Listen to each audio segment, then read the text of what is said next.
With 4 girls, the Bohr family goes through milk by the gallons each week. If the girls want a glass of milk, I never tell them no. But Dad Michael may not know everything that's in each glass. It concerns me a little bit, I'll be honest with you.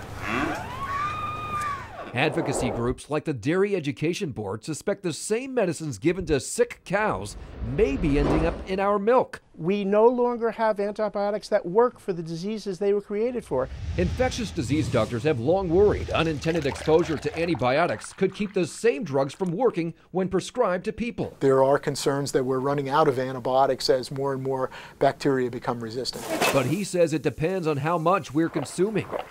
We've uncovered when it comes to milk, nobody knows for sure. That's because the FDA only requires milk be tested for 6 different antibiotics. But when dairy cows are slaughtered and USDA inspectors test for all antibiotics, reports we've obtained show 17 different types. Meat with illegal levels is destroyed.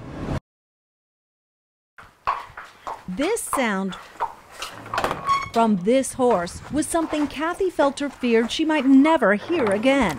I call him my angel pony. He's just been there with me through all sorts of experiences. Till last August, it was what you'd expect. Rounding up cattle and trail rides. Then Shadow tore a tendon. When I saw the ultrasound of it, there were huge holes in it.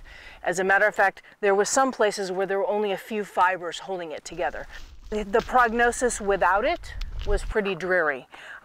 Maybe in a stall for the rest of his life, and that's not a life for a horse. Enter the stem cell specialists at UC Davis with a treatment that's breaking new ground in how to heal equine injuries.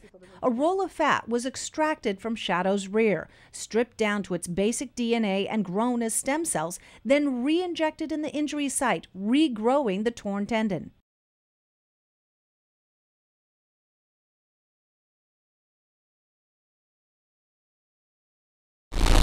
Thursday, it was September 1st of 2011.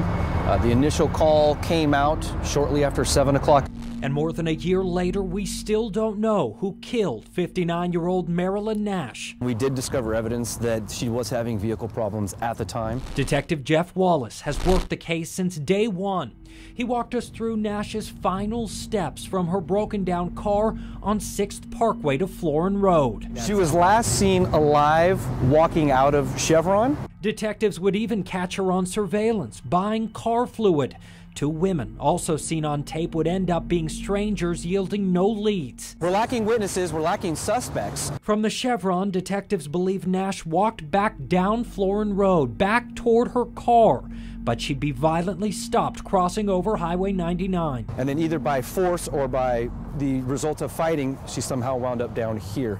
Nash was found the next morning, face down, choked and beaten to death, sticking out of a drainage ditch. Wallace says she was not sexually assaulted or robbed. No one with a motive they could find. A brutal case turned cold. 59-year-old grandmother, more likely than not, looking in her eyes of the killer. The eyes of a killer. Detectives want to look into themselves, but they're going to need help to do it. She was completely victimized, a true victim in every sense of the word.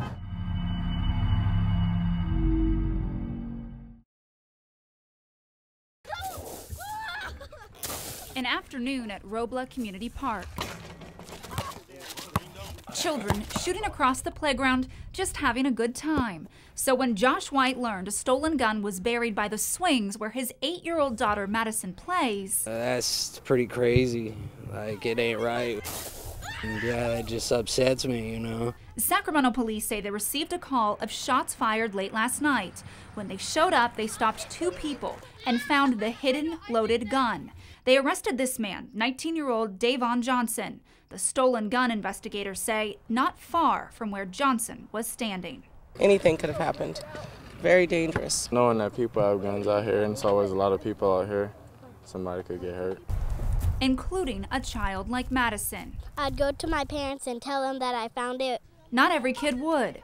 Madison's dad is just relieved police showed up when they did. Just glad they found it and not someone else.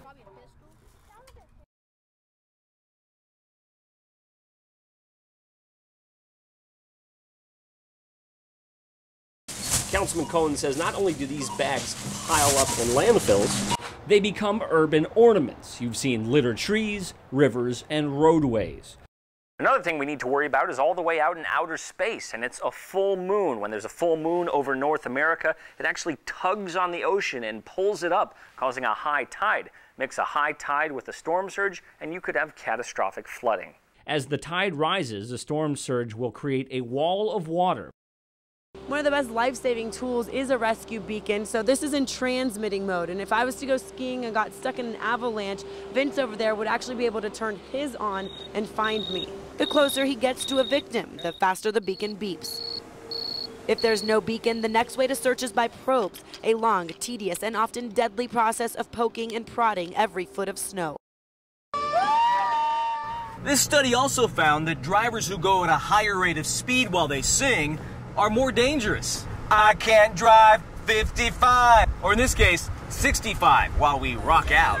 Bottom line, if you choose to karaoke in the car, it's okay if you can't carry a tune. Mind, I'll find someone like you. Just keep your eyes wide open as you belt out those lyrics.